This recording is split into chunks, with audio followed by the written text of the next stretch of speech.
Merci. Je ne vais pas redire tous les remerciements qui ont déjà été faits. Voilà, je remercie simplement toutes les personnes qui ont déjà été remerciées et je suis ravie d'être ici. Bonjour à toutes et à tous. Alors, mon intervention portera sur les liens entre la notion de chez soi, l'utopie et les vulnérabilités. Mais avant d'entrer dans le vif du sujet, je voudrais vous dire quelques mots sur la Fondation de France où je travaille. C'est une fondation reconnue d'utilité publique qui existe depuis 1969. Elle abrite plus de 900 fondations sous égide et elle met en œuvre des programmes d'accompagnement financier et méthodologique de projets innovants dans tous les domaines de l'intérêt général, y compris la recherche.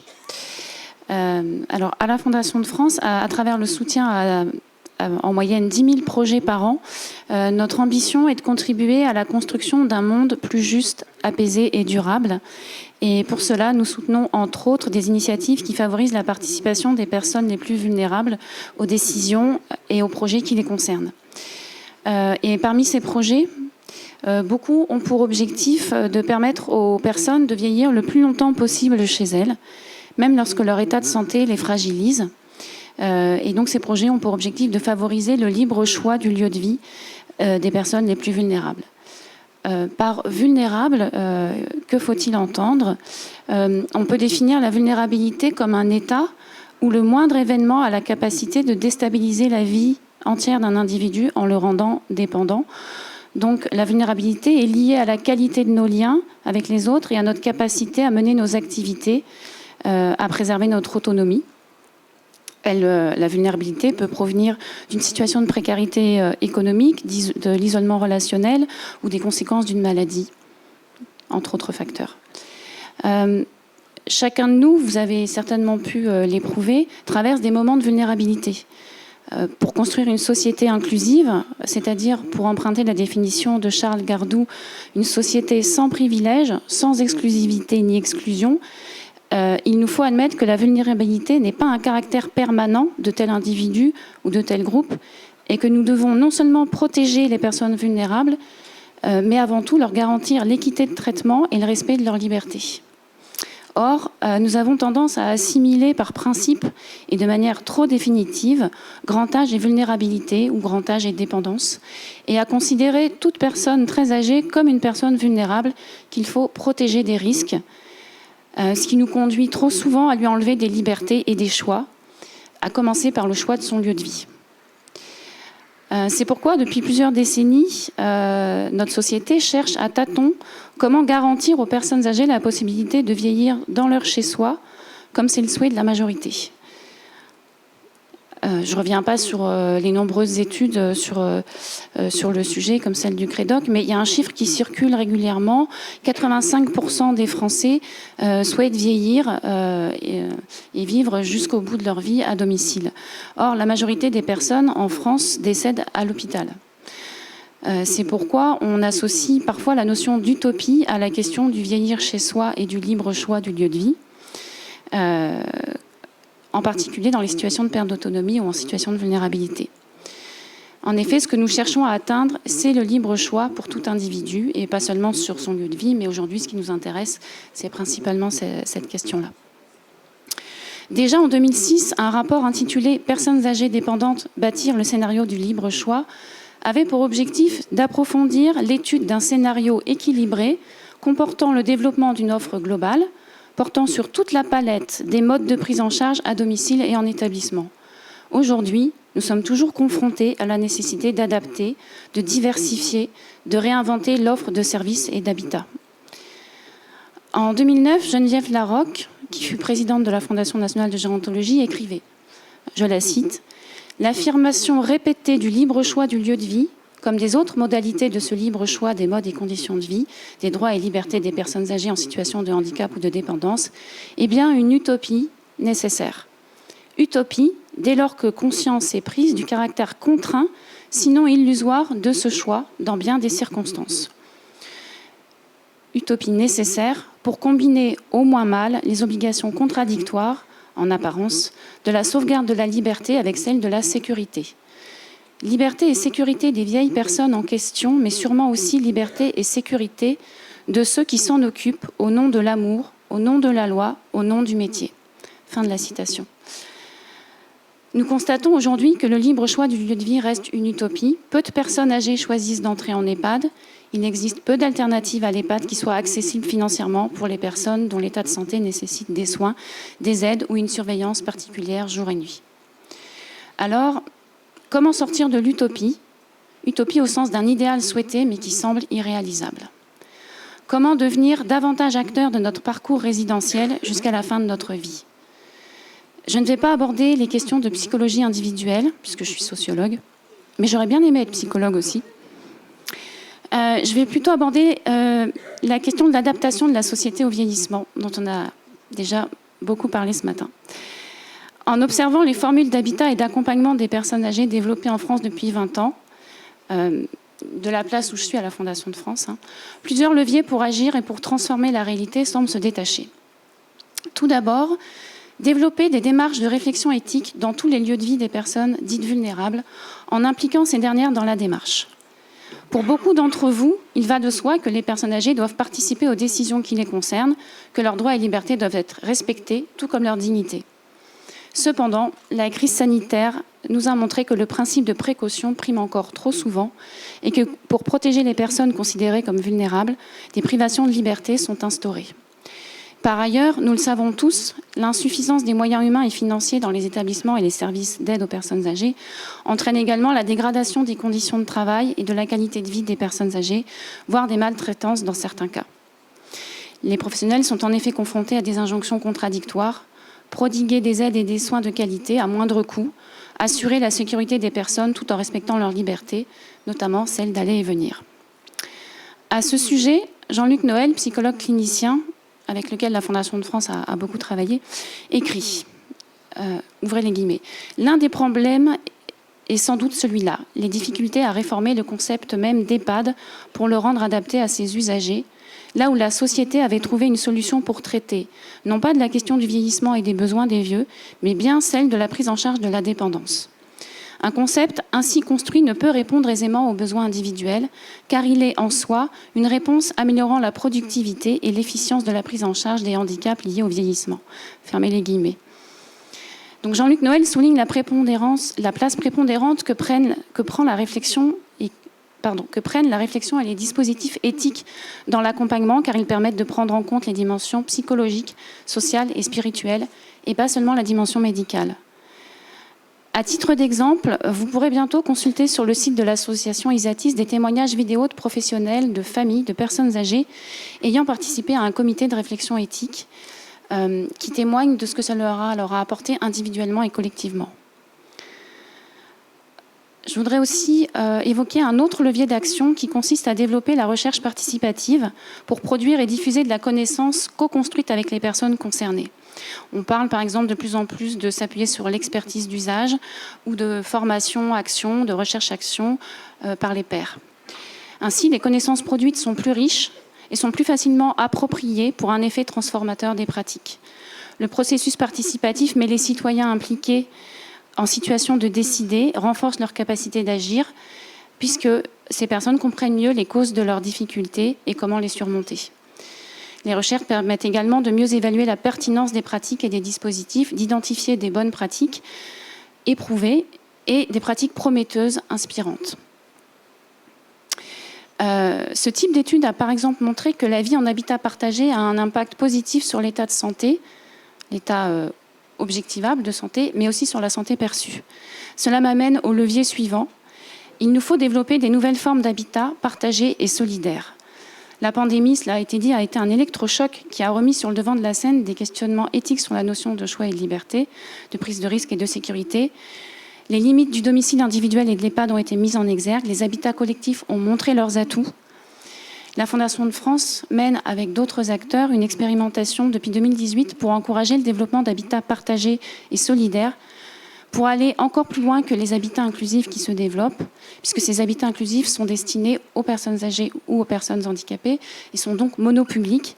Et pour nous, il s'agit d'encourager la mixité sociale, la mixité entre des publics vulnérables et non vulnérables pour favoriser la solidarité, la rencontre et permettre de répondre aux besoins d'un territoire, de ses habitants, en créant des coopérations autour d'activités économiques, écologiques, culturelles et j'en passe. et donc de favoriser une continuité des parcours de soins et des parcours résidentiels. Alors si ça vous intéresse, vous pourrez aller voir par exemple le projet de la Maison des Cultures en Seine-et-Marne, le projet de la Maison des Sages, mais il y en a bien d'autres dont on pourra reparler dans la discussion et dans les ateliers. Il y a des chantiers ou des défis à relever pour développer ces habitats, faciliter l'accès au financement pour le foncier, financement solidaire, former tous les acteurs concernés, notamment les décideurs politiques, les financeurs et les partenaires opérationnels, à la culture de l'habitat partagé. Et sur ce sujet, nous travaillons avec l'association HAPI, H-A-P-I, que certains d'entre vous connaissent sans doute, et avec le réseau Cohabilis pour la cohabitation intergénérationnelle. Il nous faut développer des approches interculturelles du chez-soi, encore peu présentes en France, pour répondre aux besoins spécifiques de personnes dont la culture ou l'orientation sexuelle ou les modes de vie entraînent une mise à l'écart et pour lesquelles les solutions d'habitat existantes sont inadaptées. Notre enjeu est de défragmenter notre société et de favoriser le mieux ensemble. Cela m'amène au troisième levier, décloisonner les générations, améliorer le dialogue entre elles. Il nous faut favoriser les transmissions ascendantes et descendantes, ouvrir les lieux de vie des personnes âgées aux autres générations pour favoriser le partage, la compréhension mutuelle, changer le regard sur les institutions, diminuer les craintes et les anticipations négatives.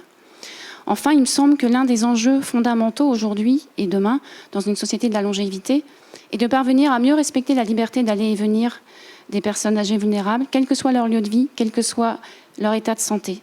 Cela nécessite des adaptations architecturales, des innovations technologiques fondées sur une approche humaine et éthique. Et cela demande de notre part à tous un changement de posture, accepter une part de risque, mesurer et discuter. Je vous remercie.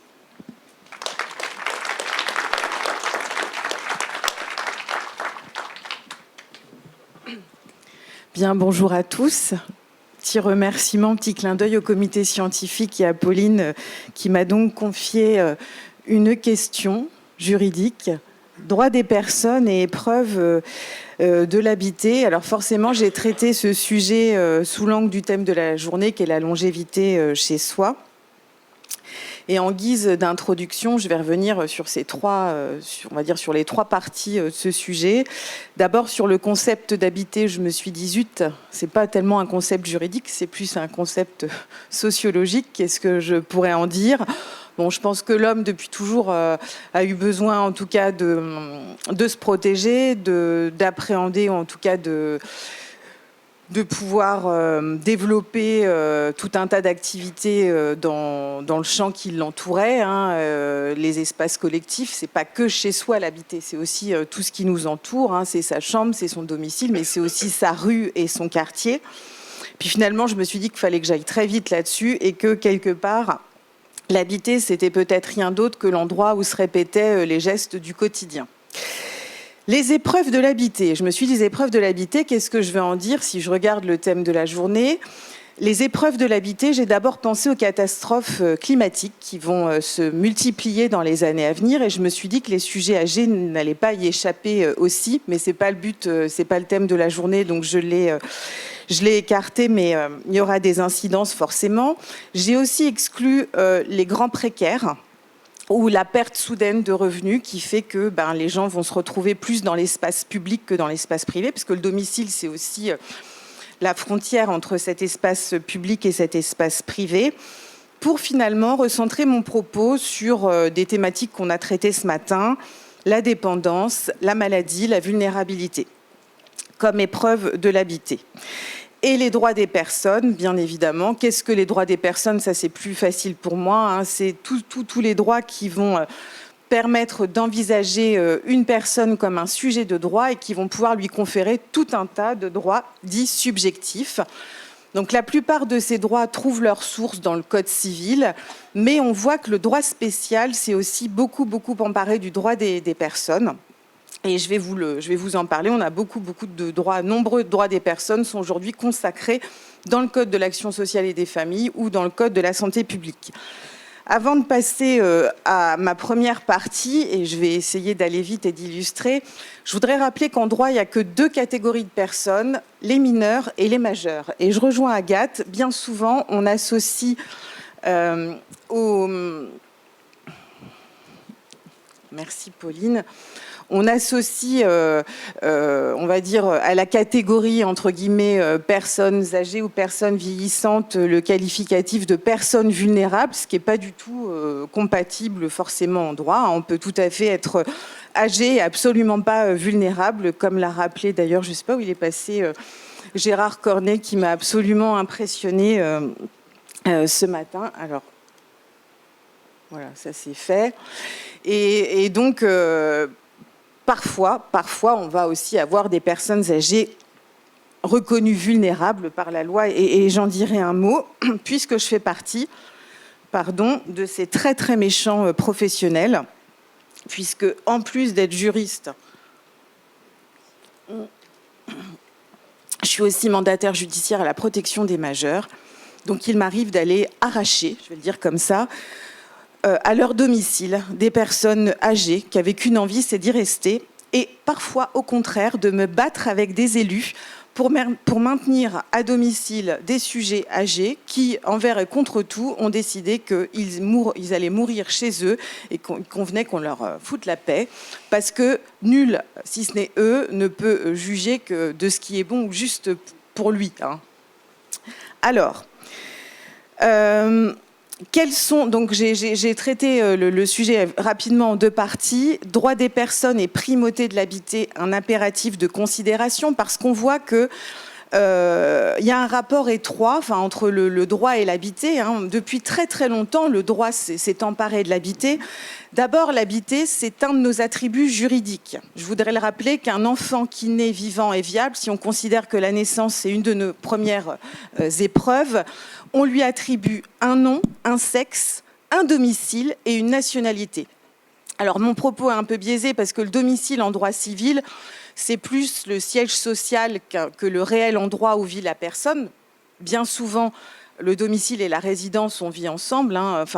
C'est exactement le même lieu. On va les lier ensemble, Mais pour autant, on attribue un domicile à un sujet de droit qui naît vivant et viable.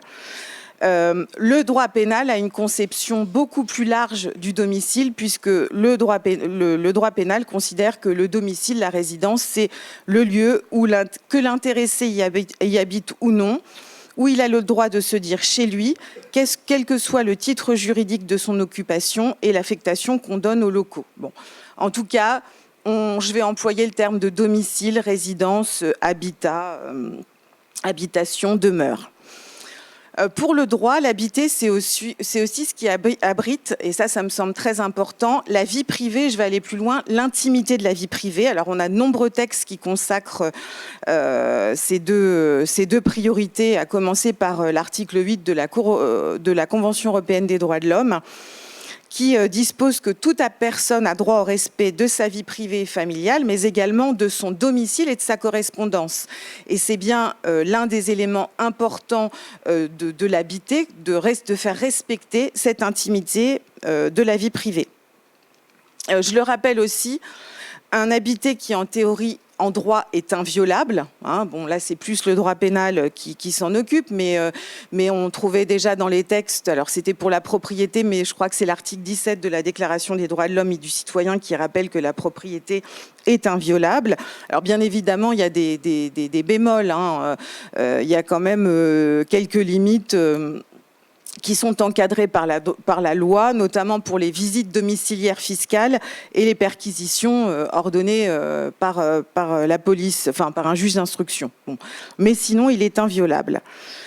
Et puis, pour aller jusqu'au bout sur les rapports qu'entretient le droit et l'habité, on a quand même, et là je ne vais pas revenir sur ce que monsieur l'économiste, je suis désolée, j'ai oublié votre nom, a rappelé aujourd'hui, c'est le millefeuille, l'empilation des textes législatifs et réglementaires qui vont consacrer des droits subjectifs aux personnes, avec tout un tas d'aides pour le maintien à domicile. Alors, en passant par, nous, la dernière mesure juridique qui est la MASP, je ne sais pas si vous la connaissez, la mesure d'accompagnement social personnalisé, qui vise quand même la santé et le maintien de la personne à domicile. La loi Macron qui vient protéger le sujet âgé de plus de 65 ans qui est bailleur et qu'on ne peut pas évincé comme ça, et l'empilement de toutes les mesures, de tous les dispositifs pour le maintien à domicile. Je les ai toutes, mais je ne vais pas toutes les lister, médicales, domotiques et techniques, financières, administratives, de services. Il y en a tellement qu'on finit par s'y perdre. Les personnes, d'ailleurs, sont perdues, parfois les professionnels aussi. Je rejoins le propos qui a été dit sur les divisions régions, enfin État, ARS, départements, les DAC, les clics. Tout le monde cherche aujourd'hui qui fait quoi. Et nous, les juristes, je le dis comme ça, on finit par ne plus savoir quoi faire de cette obésité législative et réglementaire, tant il y en a. Il y a besoin d'une simplification, il y a besoin d'une grande loi, on l'a dit ce matin. Je vais passer à l'habité du sujet juridiquement protégé. Alors là, qui pour le coup, lui, est vulnérable. Il n'est pas autonome, le sujet juridiquement protégé. Il est sous sauvegarde de justice, il est sous curatelle, il est sous tutelle, voire habilitation familiale aujourd'hui. Un juge a décidé avec un médecin que cette personne souffrait d'une altération de ses facultés mentales et que donc il allait falloir l'assister ou la représenter dans la vie de tous les jours. Et là, le législateur dans le Code civil, il s'est dit on va protéger l'habité plus, parce que même lorsque le sujet âgé ou pas âgé d'ailleurs est frappé d'une mesure d'incapacité civile, c'est-à-dire qu'il ne jouit plus de toute sa capacité d'exercice, eh bien on voit que le Code civil y va fort, avec un premier article qui est le 459-2. La personne juridiquement protégée, peu importe la mesure, choisit librement le lieu de sa résidence. Alors souvent, nous, les enfants nous appellent en disant « mais on ne comprend pas maman, qu'est-ce qui se passe ? Elle avait une très jolie maison à Deauville, elle décide de vouloir aller dans un appartement à Cabourg alors qu'elle devrait aller en EHPAD, c'est pas normal. » Bon, vous voyez ce qui se trame derrière, hein, pourquoi est-ce qu'il y a un nouvel achat, etc. Ben non, mais je suis désolée, les enfants, on vous reçoit, mais la personne, elle est libre de choisir sa résidence. Et le texte, le Code civil va plus loin. Article 426, pendant toute la durée de la mesure de protection, nous devons veiller à conserver le logement de la résidence principale, des résidences secondaires, ainsi que tous les biens, tous les objets dont ils sont garnis aussi longtemps que possible. Et dernière partie du Code civil, lorsqu'il devient vraiment nécessaire de disposer ce logement, que la personne soit propriétaire ou qu'elle soit locataire, eh bien nous ne pourrons pas le faire sans l'avis d'un médecin et de celui du juge. Et là, qu'on soit sous curatelle ou tutelle, c'est bien le juge des contentieux et de la protection aujourd'hui, qu'on appelait juge des tutelles hier, qui va donner son accord pour qu'on bouge la personne. Donc il y a quand même beaucoup de barrages juridiques pour éviter comme ça qu'on décide de déplacer les gens alors qu'ils n'en ont pas envie. Mon grand 2, j'espère que ça va au niveau du temps. Oui, je me rends pas compte. Alors mon grand 2, droit des personnes et institutionnalisation de l'habité, parce qu'aujourd'hui on institutionnalise les habités, soit on a tout un tas d'arsenal à domicile, soit on va faire rentrer la personne en institution. Lorsqu'il y a une altération importante des habiletés, parce qu'il y a une dépendance ou une altération des capacités cognitives, parce qu'il y a une maladie, etc. Donc, du fait donc, de ces situations humaines de dépendance, de maladie ou de vulnérabilité, tantôt on assiste à une institutionnalisation du domicile, qui peut aller aujourd'hui, je vous le rappelle, jusqu'à des soins sous contrainte à domicile. Je ne vais pas développer non plus l'incarcération à domicile qui existe quand on parle d'institutionnalisation du domicile. Soit une entrée en institution lorsque vraiment le maintien à domicile n'est plus possible. Mais qu'est-ce qui fait que le maintien à domicile n'est plus possible ? C'est que la personne se met en danger elle-même, ou alors elle met les autres en danger. 2 secondes pour citer l'arrêt « Ça sent le gaz ». On est dans l'Est de la France. Une dame âgée a des problèmes cognitifs importants, altération des facultés mentales. Il y a une mesure de tutelle qui vient d'être prononcée. La mandataire judiciaire, elle fait un petit peu le point. Qu'est-ce qui se passe, etc. Elle se rend compte que cette dame, elle laisse le gaz ouvert, visiblement. Ça sent le gaz. Donc, elle fait venir un plombier qui va procéder au changement de la gazinière et d'une machine, ou je ne sais pas comment on appelle ça, avec des plaques à induction. Et le plombier n'a pas le temps, il n'a pas le bon bouchon pour obturer l'arrivée de gaz. Donc, il dit à la dame, je repasserai demain, mettre le bon bouchon. il y a eu 4 familles de décimées dans l'explosion de l'immeuble avec des recours juridiques. Donc cette personne, c'est tout notre problème, c'est d'évaluer si le maintien à domicile risque d'engendrer des risques trop importants pour l'intérêt général et la collectivité ou pas. Alors, qu'est-ce qu'on a fait? Parce que le législateur, il s'est dit, bon, moi je protège à fond la personne âgée pour qu'elle reste le plus longtemps chez elle. Parfois, ce n'est pas possible. Donc, on va institutionnaliser le domicile ou la faire entrer en institution. Alors, avec de multiples services, et on peut, que ce soit celle du soin, des aides à domicile, des aidants. Oui, j'ai oublié de parler de la loi sur les aidants aussi. Pour maintenir les gens à domicile, on booste les aidants, on finance les aidants, on forme les aidants. Il faut qu'on trouve des solutions. C'est comme ça. Alors, on va créer des droits.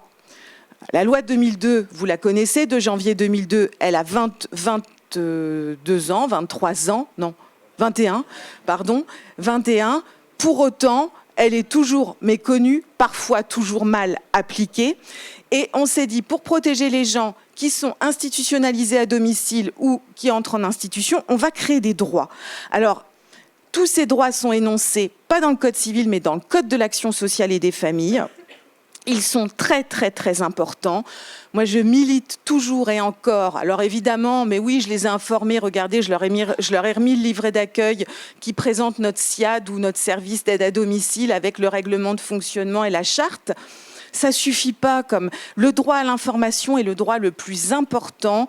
Il doit être intelligible, il doit être adapté. On doit s'assurer que la personne, elle a bien compris qui on était pour qu'elle puisse faire valoir ses droits de recours. Et dans ces droits, il y a le droit à de la renonciation. À un moment donné, quand je suis envahie chez moi, c'est aussi l'intimité, c'est mon intimité qui est envahie. Les systèmes de caméras et tout ça, c'est très bien. Je pense que la domotique, j'ai rien contre. Monsieur Cornet, vous parliez du juste équilibre entre le bénéfice-risque. C'est toute la question. Peut-être certains vont refuser d'être regardez H24 comme dans le loft. Ouais, voilà. Donc, il faut que ça, on en reparle. Donc, on a consacré, donc c'est ça qui est terrible en droit, c'est qu'on a 2 catégories de droits, les mineurs, les majeurs. Mais finalement, on a créé presque une autre catégorie qui sont ces personnes dites vulnérables, auxquelles on va conférer toute une panoplie de droits pour être certaine que leurs droits soient garantis, que leur dignité soit respectée, confie leur confidentialité, leur autonomie, le droit de savoir ce qu'elles ont, ce qui est le meilleur et le plus juste et le plus bon pour elles-mêmes. Je vais le dire comme ça. Alors tous ces droits, vous les connaissez, mais je voulais en dire un mot. J'ai bientôt fini. Alors, je vais passer à mon grand B. En droit, on a deux sources d'obligations pour s'assurer que le monde en société tourne. Il y a toutes les obligations qui sont créées par la loi. Donc tous ces droits que les professionnels sont censés respecter ont été créés par la loi. Et puis on a une autre source qui est merveilleuse, qui, elle, est issue du contrat. Et on a aussi confié le contrat avec la loi 2002 aux personnes dites vulnérables, âgées ou pas. Aujourd'hui, on contractualise tout. On passe des contrats. Donc, qu'est-ce qui se passe quand on fait signer des contrats aux personnes âgées? Eh bien, elles vont devenir le juge, quelque part, le juge individuel du non-respect des obligations des services, voire de leur défaillance. Et là, moi, j'interroge les choses. Le contrat, alors peut-être vous ne voyez pas, est-ce qu'il est vraiment équilibré, le contrat? Lorsque des services arrivent avec des contrats d'adhésion tout faits clé en main, c'est pas ça un contrat. Un contrat, c'est la rencontre de 2 volontés en vue de produire des obligations et des effets de droit. Alors les contrats d'adhésion, moi je les interroge. Et puis les contrats, quid? Normalement un contrat, les 2 parties s'y retrouvent. Est-ce qu'une personne âgée qui est obligée de faire appel à toute une panel de services à son domicile, c'est vraiment un choix au final? Est-ce que ce n'est pas plus une acceptation qu'un choix réel? J'interroge. Qu'est-ce que, voilà. Donc forcément, tout ça, ça m'amène à conclure sur la question du consentement, parce que on demande aux gens de consentir, c'est comme quand on leur demande de consentir au contrat de séjour en EHPAD, alors que leurs enfants sont là à les pousser, alors que la loi dit bien que lors du premier entretien en EHPAD, on doit recevoir la personne âgée seule. C'est pas fait du tout aujourd'hui. On voit bien, bon, ceci dit, tous les droits sont pas applicables. Donc, je voulais soulever la question du consentement. Alors, en conclusion, aujourd'hui plus qu'hier, c'est clair qu'on a un empilement des dispositifs pour permettre une longévité chez soi. Pour autant, donc ça c'est plutôt super. Pour autant, la gestion la gestion de l'accompagnement humain par le risque et le souhait du risque zéro, parce que c'est ça qu'on veut aujourd'hui, on veut du risque zéro, amène les professionnels à vouloir parfois éviter ce risque à tout prix. Donc on va empiler, on va faire appel à tous les dispositifs possibles, inimaginables, pour être sûr qu'il n'arrive rien à nos parents. Et parfois, on va jusqu'à nier le choix des personnes et leur liberté fondamentale. Donc, je conclus avec la dernière évaluation, réforme de l'évaluation de l'HAS et les 157 critères qui nous amènent à évaluer de la conformité. Et le droit au choix et le droit au risque dans tout ça, eh ben moi je pose la question, voilà, c'était pour terminer. Je n'ai pas fini.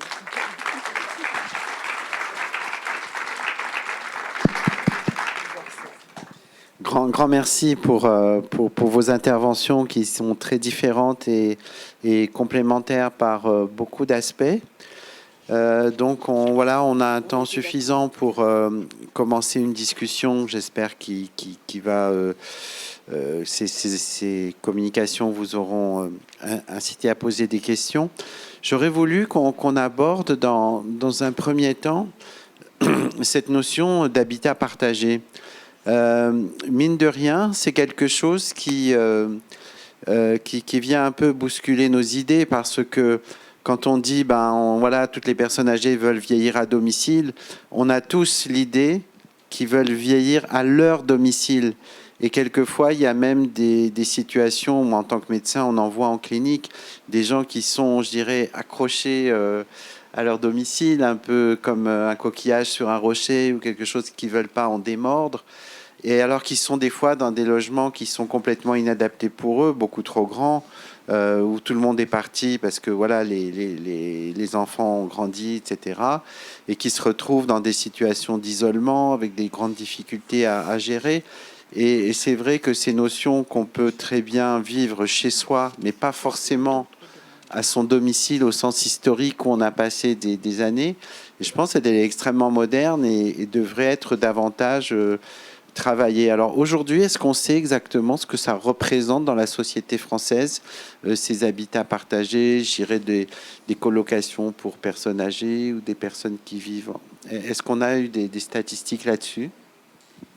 Alors, moi, je ne les ai pas. Je pense que l'association nationale dont je parlais tout à l'heure, API, doit les avoir. C'est vrai que je n'ai pas pensé à rassembler quelques chiffres. Je ne suis pas très chiffre, moi. Je préfère Je faisais de la sociologie qualitative, donc je ne suis pas très chiffre. Est-ce que c'est quelque chose d'anecdotique aujourd'hui ou c'est un fait de société qui va grossir? C'est un mouvement qui est en train de grossir. Je pense que ce ne sera jamais une solution massive. Là, dernièrement, j'entendais que après le pas en avant qui avait été fait avec la loi Elan, qui a donné un statut, une définition juridique, légale à l'habitat inclusif, il y avait des freins à nouveau qui étaient mis par les pouvoirs publics, dans le sens où des habitats inclusifs qui se sont créés sont requalifiés en établissements recevant du public.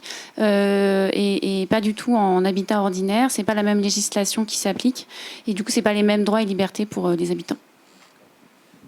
Et au plan juridique, pour ces habitats partagés, parce que imaginons 3 ou 4 personnes âgées qui voudraient avoir habité ensemble, ou même avoir des personnes âgées, des étudiants, un peu au pair, etc. Est-ce qu'il y a des choses qui encadrent ça au plan juridique, qui peuvent aider les personnes intéressées ou leurs familles à avancer dans cette voie en sécurité? Alors, si ces habitats partagés ont une existence institutionnelle, elles devront toutes se doter d'un petit règlement de fonctionnement, donc ce qui permet aux personnes de définir aussi leurs règles pour vivre ensemble, en fait. Mais après, toutes les copropriétés peuvent se doter d'un règlement pour permettre à chacun de vivre en harmonie, mais j'ai pas tellement de... À ma connaissance, le droit n'a pas encore légiféré là-dessus, mais ça va certainement arriver. Non, il y a une chose qui découle du droit, très rapidement, c'est si on est dans du domicile ordinaire, enfin dans de l'habitat, on a le droit de choisir ses prestataires, on a le droit de choisir son médecin, etc. Donc ça, c'est l'objectif aussi de ces unités de vie qui dépassent pas 20 personnes, c'est qu'il y ait une vie communautaire et que chacun garde sa vie privée et ses services.